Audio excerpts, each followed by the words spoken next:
There's a huge difference between knowing about something and actually experiencing it, right? There is a world of difference between reading that a chili pepper is hot and actually feeling that burn on your tongue.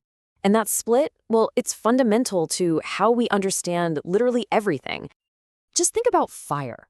On one hand, you can know its scientific definition, the rapid oxidation of a material. That's one thing. But you can also remember the feeling of a campfire on a cold night. One's an idea. The other, that's a reality that's been imprinted on your mind. So today, we're going to dive deep into this powerful distinction, using the incredible framework of the 19th century thinker John Henry Newman.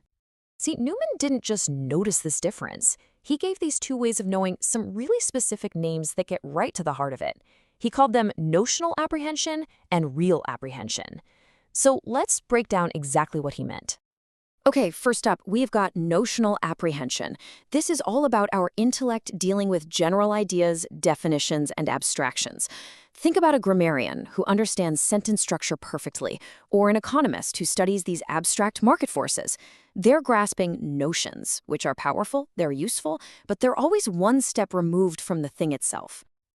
And on the other side, you have its counterpart, real apprehension. Now, this isn't about general rules at all. It's about specific, concrete things. This is the kind of understanding that comes from direct experience, from what we've seen with our own eyes, felt with our own hands, and can vividly remember as a unique, individual fact. So, how does this actually work in our minds? We're going to start with real apprehension because, as Newman saw it, this is the real foundation of what we know. It's the way of knowing that's deeply rooted in the tangible, sometimes messy, and totally vivid reality of our lives. And Newman had this fascinating idea about memory. He argued that when we remember something, it's not just some fuzzy, degraded copy. No, it's like we're representing that reality to ourselves. As he put it, our memories are like reflections of things in a mental mirror. They're a sharp image of a real event, a real person, or a real feeling. So where does this powerful kind of gut-level understanding come from? Well, Newman points to three main sources. First, our immediate senses, what we're seeing, hearing, tasting right now. Second, our vivid memories of things that have happened. And third, our incredible imagination, which can take a really graphic description, like a historian telling us about Caesar's assassination, and make it feel just as real and concrete in our minds. And this is where it all clicks together. The words "a raging fire" in a news report, well, that could just be a notion, an abstract idea. But if you've actually seen a real fire, if you've felt its heat, heard it crackle, then that abstract report instantly triggers a real apprehension. That word becomes a doorway to a concrete reality inside your head. All right, let's flip the coin and look at the other side. Notional apprehension. This is the world of science, of philosophy, of law. It's the world we build using categories and general ideas so that we can make some sense out of this infinitely complex reality. Newman uses this incredible metaphor to explain what happens when we think abstractly. A person in all of their unique, messy complexity gets, as he says, attenuated into an aspect. They become a variable, a logarithm of their true self, kind of flattened out and simplified so we can analyze them.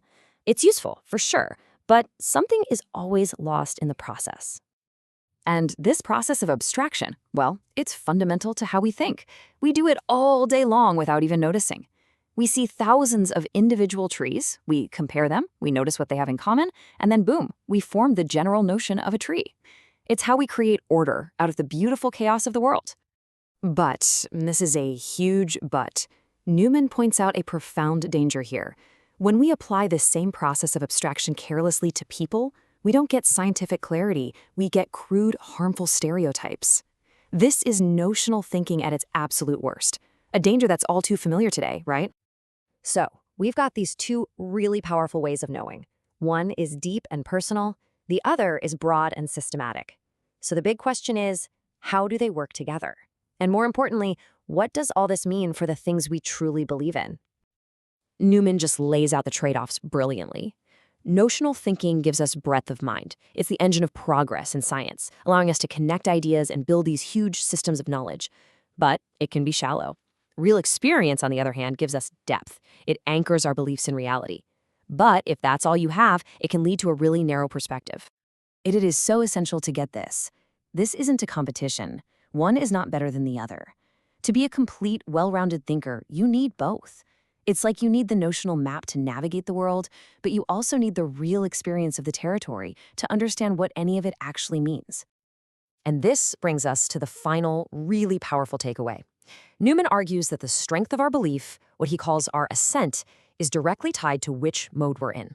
Our most powerful convictions, the ones that actually move us to act, are almost always fueled by real apprehension. It's the difference between reading that fire is hot and actually getting burned.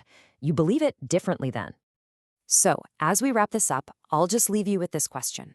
Take a second and think about it. When you look at the things you believe most strongly in your life, are they grounded in the vivid reality of your own experience, or are they built on abstract ideas you've simply accepted? Understanding that distinction, well, that's the first step to truly understanding why you believe what you do.